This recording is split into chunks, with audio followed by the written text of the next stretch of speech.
Well, hey folks, and welcome to Solar Cabin Channel. It is cold here. It is December 18th. We don't have any snow yet, but it's been dropping down to clear down to 10 degrees here. And, I got these e-bikes to ride, and it's a bright sunny day, so I'm going to go ride them even if it's cold. I've got my balaclava to cover my face, got my heavy coat on, and I'm all set to ride here. I got my GoPro ready to go.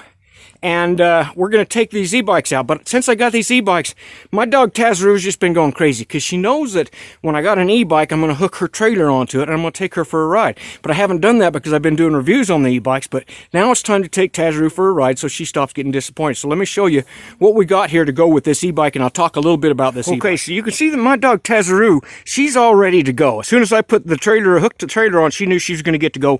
And this trailer is made by Awesome, A-O-S-O-M. Got it off Amazon, and it's just big enough to put her dog bed in. The dog bed usually is in the house where she sleeps on it, but it's just the right size to put her dog bed on here. It's got really good tires on the back, and I got a flag on it, and so for safety. This does have a connection that you can get to go on any bike, and it works really well for this e-bike. And this e-bike is it's made by Freego. It is the Freego EV DK200 with a 1200 watt motor in the back, and it is basically an off-road motorbike. It can also go on the road around here, but it does have an actual 1200 watt motor. It is stamped 1200 watt. Now in the US, you can only have a 750 watt motor in order to be legal on the streets, but I happen to live out here in a country where nobody gives a damn, okay? So I can get away with riding it on the streets here.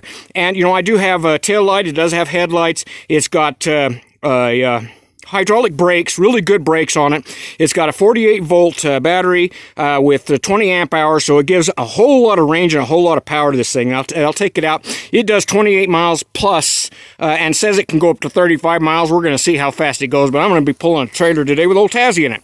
Now, this trailer does have a connection with a safety strap, and the connection I just undid. What I did is I took the screws out of this fender right here that connected down there to the frame. And I just took one of those. Since I don't really need the second connection on that, I'm not worried about that.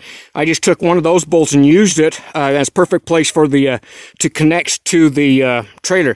And it has a nice hitch on it with a pin that goes through it and a pin back there. It's really safe. I've rode with this thing a lot. It also has a safety strap just in case that does come loose. It would happen to me once. If the pin comes loose or something like that, it has a safety strap, so it'll just tow the trailer. So very safe for her to ride. This thing is a lot like a motorcycle. Not as fast as a big motorcycle. It'll do 28 plus miles per hour, 35 miles per hour if you're really pushing it. It can be pedaled, but most of the time I just ride it with the throttle open. And with that big battery and that 1200 watt motor, this thing really goes. It really crawls. So what I'm going to do is I'm going to put this camera down, turn my GoPro on, take this out for a ride, and we're going to go up the dunes and let Tazzy have some running around in the dunes because she's been driving me crazy to go for a ride on.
Okay, so this is mine and Tassie's favorite place to come riding. Come here, Tassie, you're going to go run?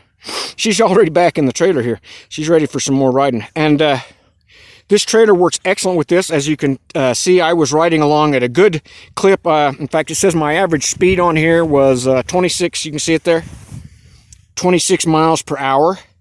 And that was with pulling that trailer. The only time, and that was in throttle only. I could have went up the hill in throttle only, started slowing down a little bit, so I was pedaling along in pedal assist 5, and was still doing a good 18 miles, 17, 18 miles an hour up that hill, pulling that trailer with that 60-pound dog in it, okay? And again, this is the DK200 made by Freego EV, and it does very well on dirt trails. It has a 1200 watt motor, 48 volt, 20 amp hour battery, hydraulic brakes, integrated headlight and tail light, and I have added some features here. I put on a mirror, as you can see there. I've got a mirror added to it, and I added on, instead of the little ding ding bell came with, I got a horn, which you can hear here. I got a real horn with 120 decibels, added that to it. Here you can see the headlight, and you can see how this looks with this trailer on it. Works really well, and with that big battery, this thing will go really fast. It'll do 28 miles plus, depending on your weight. And the bike is actually very light. This bike's only about 60 pounds. And if you want to compare this to some other bikes, I would compare this to like the Super 73 or the Scrambler or the Ariel D series. It's about that same style and about the same power train. In fact, it's got almost identical powertrain as the Super 73 R series. But however, this is actually quite a bit lighter, I've noticed. This is only probably about 60 pounds. I can actually lift this up with one hand. I can actually lift this entire bike up with one arm. All right, so it's only about 60 pounds, right around there. And just a lot of excellent features that you would find on much more expensive bikes. You can get this on eBay, and right now the price is, under $1,500 for this bike on eBay. Again, that is the Freego EV DK200 with a 1200 watt motor. It is designed for off-road. It is it's stamped right on it, 1200 watts. So it is designed for off-road, but around here I can ride it on-road. If your laws are different, you want to just be aware of what your laws are and keep your speed down to the limit. If you're under 28 miles an hour, it's a class 3 bike, and so it's legal most places on the street. If you get over that 28 miles per hour, you could be in trouble with the law. Around here, nobody cares, and so I can ride any speed I want as long as I'm, careful around town. When I get in town, I keep the speed down to around 20 miles an hour, just to be on the safe side, and so that I don't get the attention of the cops. All right, so we're going to get on down the road here a little bit, take Tassie for a little bit more riding, and she wants to go run around some more, so we're going to go do that. I'm really enjoying this e-bike, and it's great that it works with this trailer.